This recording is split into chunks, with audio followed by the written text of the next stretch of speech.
اعوذ باللہ من الشیطان الرجیم بسم اللہ الرحمن الرحیم۔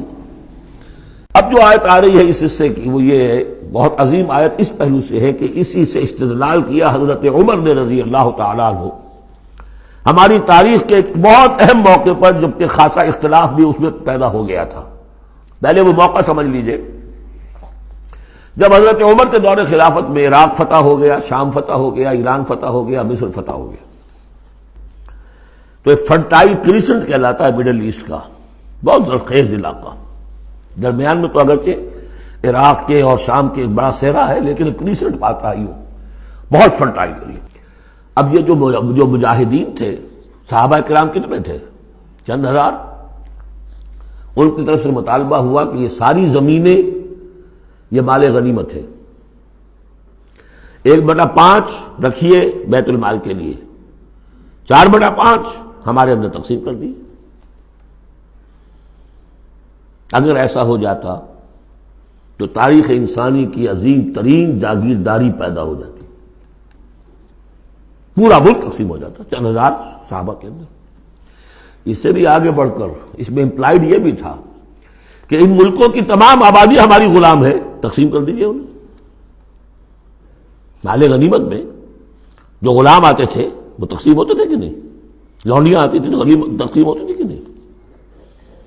یہ اتنا بڑا مسئلہ تھا، حضرت عمر رضی اللہ تعالیٰ عنہ نے اس پر غور کیا، اور ان کی رائے یہ ہوئی کہ یہ جو مال ہے یہ مال فے شمار ہوگا، مال غنیمت نہیں۔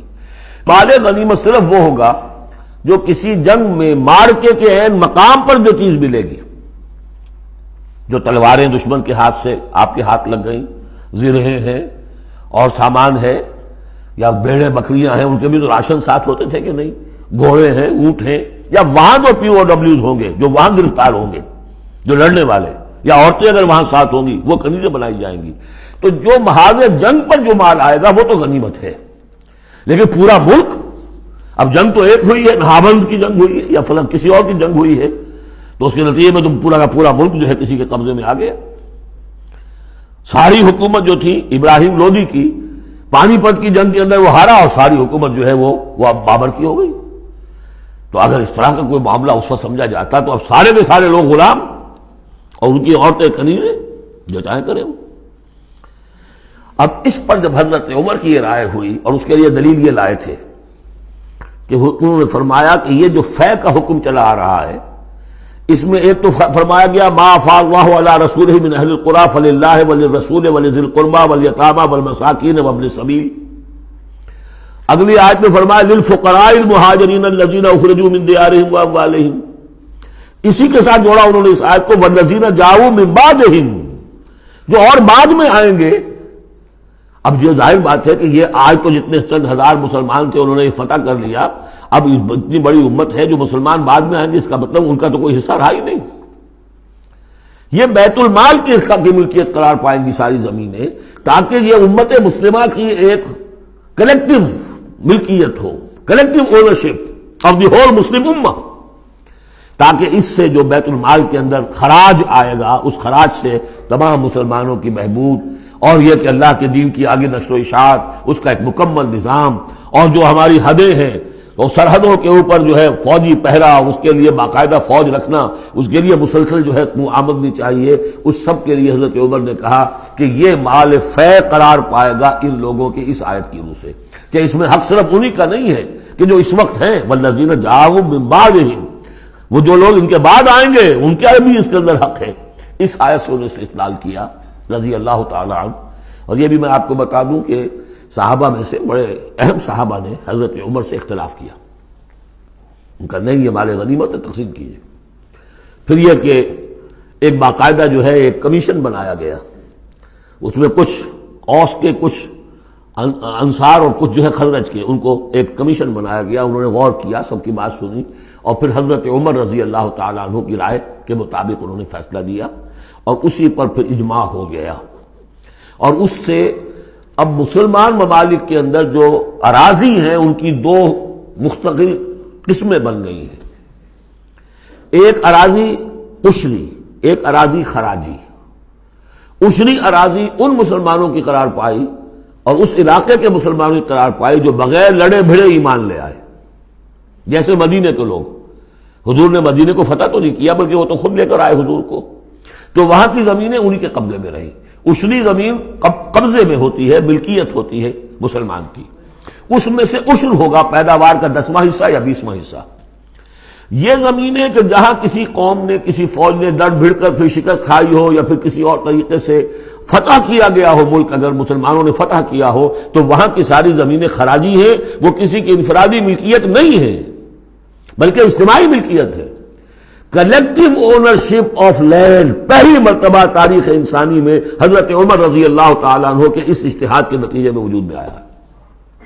کلیکٹو اونرشپ آف لینڈ، کہ کسی کی انفرادی ملکیت نہیں ہے۔ جو ملک بھی فتح کیا گیا ہے بزور شمشیر طاقت کے ساتھ، اس کی زمینیں خراجی ہیں، عشری نہیں ہے، یعنی وہ مسلمانوں کی اجتماعی ملکیت ہے، انفرادی نہیں ہے۔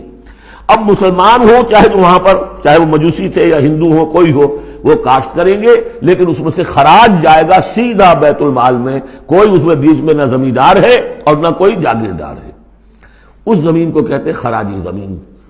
اور پچھلی صدی تک تقریباً اس پر اجماع تھا کہ ہندوستان کی ساری زمینیں خراجی ہیں، یہاں کوئی عشری زمین نہیں ہے، کوئی زمین ملکیت ہی نہیں ہے، کسی کو ملکیت نہیں، سب یہ مسلمانوں کی اجتماعی ملکیت ہے۔ چنانچہ قاضی صلاح اللہ پانی پتی رحمۃ اللہ علیہ، پچھلی صدی کے بڑے عظیم مفسر، محدث، بہت بڑے صوفی، بہت بڑے مفتی، ان کی تفسیر جو ہے تفسیر مظہری، وہ انہوں نے اپنے مرشد کے نام پر لکھی خود ہے، لیکن نام تفسیر صلاحی نہیں رکھا، تفسیر مظہری اپنے استاد کے نام سے منسوب کیا۔ تو اس تفسیر کے لکھنے والے شخص نے جو رسالہ لکھا ہے ما لا بد منہ، وہ فقہ کا ایک بہت ہی ابتدائی سا رسالہ ہے، اور ہمارے سارے عربی مدارس میں وہ پڑھایا جاتا ہے۔ وہ فقہ کی تعلیم جو ہر مسلمان کو معلوم ہونی چاہیے، ما لا بد منہ، اس میں صاف لکھا ہے ہندوستان میں کوئی زمین عشری ہے ہی نہیں، لہذا میں عشر کے مسائل اس میں دکھتا ہی نہیں۔ خام خواہ طلبہ کے دلوں پر بوجھ پڑے، کیا ضرورت ہے، جبکہ یہاں اس کی اپلیکیشن ہی نہیں ہے۔ ہندوستان میں کوئی زمین جو ہے عشری نہیں، سب خراجی ہے۔ خراجی ہے تو اس کا نتیجہ کیا نکلتا ہے کہ بالکل نیا بندوبست اراضی ہو سکتا ہے، ان جاگیرداروں سے زمین واپس لی جا سکتی، ملکیت ہی نہیں ہے ان کی۔ یہ تو یہ کہ کبھی کسی شہنشاہ نے دے دی یا انگریزوں نے دے دی، کسی اور نے دے دی، ان کی ملکیت نہیں ہے، یہ ہے خراجی زمینیں، خراجی رہیں گی۔ یہ بہت اہم مسئلہ ہے اور اس کا تعلق اس آیت سے ہے۔ والذین جاؤوا من بعدہم یقولون ربنا اغفر لنا ولاخواننا الذین سبقونا بالایمان، وہ یہ کہتے ہیں پروردگار ہمیں بھی بخش دے اور ہمارے ان بھائیوں کو بھی بخش دے جو ایمان میں ہم سے سبقت لے گئے، ہم سے پہلے تھے۔ ولا تجعل فی قلوبنا، اور ہمارے دلوں میں مت پیدا کر غلا، کوئی بھی کدورت، کوئی بھی بیر، للذین آمنوا، ان لوگوں کے لیے جو صاحب ایمان ہو۔ ربنا انک رؤوف الرحیم، پروردگار تو رؤوف ہے اور رحیم ہے۔ صدق اللہ العظیم۔